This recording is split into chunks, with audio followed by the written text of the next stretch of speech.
এই রকম একটা ব্যর্থ, এরকম একটা অত্যাচারী, এরকম একটা গণহত্যাকারী সরকারকে আমরা আর এক মুহূর্ত বরদাস্ত করতে চাই না। নরেন্দ্র মোদীর মতো একজন গণহত্যাকারী, কি বলা যেতে পারে তাকে, মানে তিনি তো নিজেই নিজেকে আর মানুষের পর্যায়ে রাখছেন না, কারণ তিনি তো বলছেন তিনি নন বায়োলজিক্যাল ইত্যাদি ইত্যাদি। কাদের রয়েছে, সরকার যাদের, পুলিশও তাদের। স্বাভাবিকভাবে সরকারটা একটা পলিটিক্যাল পার্টি যখন চালাচ্ছে, পুলিশও সেই পলিটিক্যাল পার্টির দ্বারা মোটিভেটেড হচ্ছে। সেই দেখুন, বাঙালি হিসাবে আমাদের প্রথমত ধিক্কার জানাতেই হবে। আমাদের পূর্বপুরুষরাই এই দেশটাকে স্বাধীন করেছিল, ইংরেজদেরকে তাড়িয়ে এই দেশটাকে বাঙালিরাই স্বাধীন করেছিল। তার প্রমাণ আমরা ইতিহাস বইয়ের পাতায় পাতায় দেখেছি, তার প্রমাণ আমরা আন্দামানের সেলুলার জেলে দেখি। কিন্তু তারপরেও আজকে এটা দুর্ভাগ্যের বিষয় যে বাংলায় কথা বললেই বাংলাদেশি বলে তাদেরকে পশ্চিমবঙ্গের বাইরে যে কোনো মানুষকে মারা হচ্ছে, নিগ্রহের শিকার করা হচ্ছে, এমনকি খুন করে দেওয়া হচ্ছে। আমরা বাঙালিরা বিপ্লবী জাতি, আমরা লড়াকু জাতি।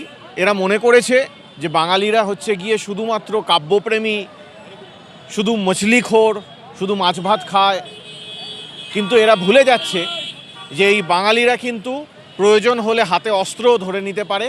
আর বাঙালি হাতে অস্ত্র কিন্তু ওদের ওই উত্তর ভারতীয় গোবলয়ের যারা ওই মস্তান রয়েছে তাদের মতো ওই মস্তানি করার জন্য ধরে না, বাঙালি হাতে অস্ত্র নেয় যুদ্ধ করার জন্য। তাই আমি সাবধান করে দিতে চাই এই সমস্ত বাঙালি বিদ্বেষী, বঙ্গ বিদ্বেষী যারা রয়েছে তাদেরকে, যে আপনারা বাঙালিকে কিন্তু বাধ্য করবেন না এই রকম কোনো চরম সিদ্ধান্ত নিতে।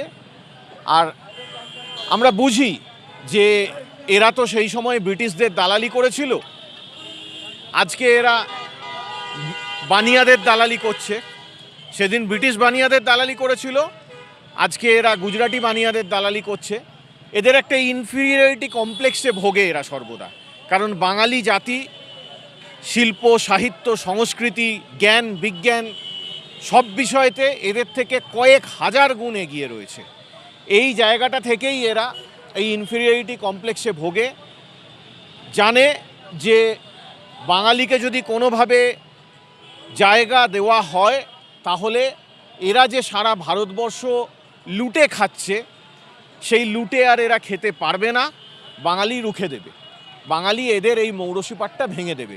সেই জন্য বাঙালিকে বারে বারে এইরকমভাবে অত্যাচার করছে, বাঙালিকে বিভিন্ন জায়গায় নিগ্রহ করছে। আর আরেকটা জিনিস বলতে হবে, সেটা হলো গিয়ে এই সব কিছুর পেছনে এদের একটা পলিটিক্যাল টার্গেট রয়েছে। আপনি একটা জিনিস দেখুন যে বাঙালিদের এই রকমভাবে গণহারে নিগ্রহ, এইটা কিন্তু মূলত হওয়া শুরু হয়েছে 2014 সালে কেন্দ্রে নরেন্দ্র মোদীর মতো একজন গণহত্যাকারী, কি বলা যেতে পারে তাকে, মানে তিনি তো নিজেই নিজেকে আর মানুষের পর্যায়ে রাখছেন না, কারণ তিনি তো বলছেন তিনি নন বায়োলজিক্যাল ইত্যাদি ইত্যাদি বলেছেন। যাই হোক, উনি যাই হন না কেন, একজন গণহত্যাকারী ভারতবর্ষের প্রধানমন্ত্রী হওয়ার পর থেকে বাঙালিদের ওপর সারা ভারতবর্ষ জুড়ে এই আক্রমণটা হচ্ছে। এর পেছনে একটাই কারণ, সেটা হচ্ছে বাঙালিদেরকে ভয় দেখানো। এরা তো আসলে একটা জঙ্গি পার্টি, ভারতীয় জনতা পার্টি নয়, ভারতীয় জঙ্গি পার্টি। তো এরা এই জঙ্গিবাদের মধ্যে দিয়ে, জঙ্গিবাদকে আমরা কি বলে থাকি, সন্ত্রাসবাদ, এরা এই সন্ত্রাসটা ছড়ানোর চেষ্টা করছে, বাঙালিকে ভয় দেখানোর চেষ্টা করছে। ভয়টা কেন দেখানোর চেষ্টা করছে? এরা তো প্রধানত ওই উত্তর ভারতের গোবলয়ের রাজনীতি করে।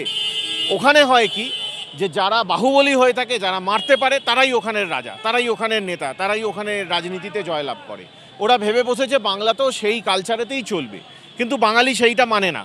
বাঙালি কখনোই এই জিনিসটা পছন্দ করেনি, বাঙালি কখনোই এই কালচারটাকে জায়গা দেয়নি, দেবেও না।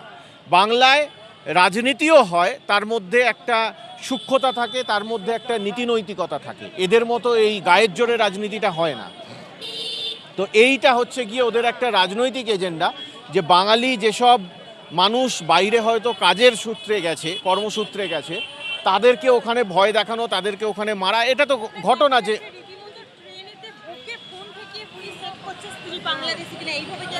একদম একদম একদম।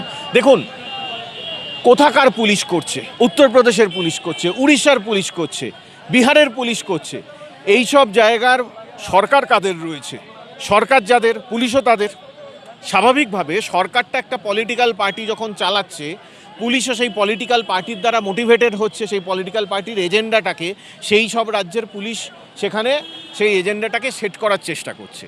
এইটার মধ্যে দিয়ে প্রথমত হচ্ছে গিয়ে কি, যে বাঙালিরা কর্মসূত্রে বাইরে যাচ্ছে তাদের মধ্যে একটা এরকম ভয় ঢুকিয়ে দেওয়ার চেষ্টা করছে যে এই যে আমি বাইরে কাজ করতে যেতে পারবো না। এরা বাইরে কাজ করতে শখে যাচ্ছে না, এদের যে ইন্টেলেক্টটা রয়েছে, এদের যে ক্ষমতাটা রয়েছে, এদের যে বুদ্ধি রয়েছে, কর্মদক্ষতা রয়েছে, সেই কর্মদক্ষতার জন্য ওই সব কোম্পানিরা, বাইরের রাজ্যের কোম্পানিরা এদেরকে ভাড়া করে নিয়ে যাচ্ছে যে এসো তোমরা আমাদের এই কাজটা করে উদ্ধার করো, আমাদের এই কাজটা করে দাও, তবে গিয়ে আমরা মুনাফা করতে পারবো। তো তাদেরকে ওখানে কাজ দিয়ে তারা কোনো রকম কোনো দয়া দাক্ষিণ্য দেখাচ্ছে না, তারা তাদের যোগ্যতায় সেখানে কাজ পেয়েছে। এইটা এবার এখানে ভারতীয় জনতা পার্টি দেখাচ্ছে, এই যে দেখেছো বাংলা থেকে লোকেরা কাজ করার জন্য বাইরে যাচ্ছে, সেখানে গিয়ে মার খাচ্ছে। কিন্তু তাদেরকেও একটা জিনিস বোঝাতে হবে, সেটা হচ্ছে গিয়ে বাংলাতে সারা ভারতবর্ষ থেকে প্রায় 1.5 কোটির মতো অবাঙালি এখানে এসে কাজ করছে, তারাও তাদের রুটি রুজির টানেতে এখানে এসেছে। ভারতবর্ষের গণতন্ত্র, ভারতবর্ষের সংবিধান আমাদেরকে এই অধিকারটা দিয়েছে, একজন ভারতীয় নাগরিক হিসাবে ভারতের যে কোনো অঙ্গরাজ্যে গিয়ে আমরা সেখানে নিজেদের জীবিকা অর্জন করতে পারি। তো সেই জীবিকা অর্জন করার, জীবন জীবিকার অধিকার রক্ষা করার দায়িত্ব কিন্তু সরকারের। ভারতীয় জনতা পার্টি পরিচালিত সরকার এই অধিকার রক্ষা করার দায়িত্ব এড়িয়ে যাচ্ছে বা সেই দায়িত্ব পালনে সম্পূর্ণ ব্যর্থ।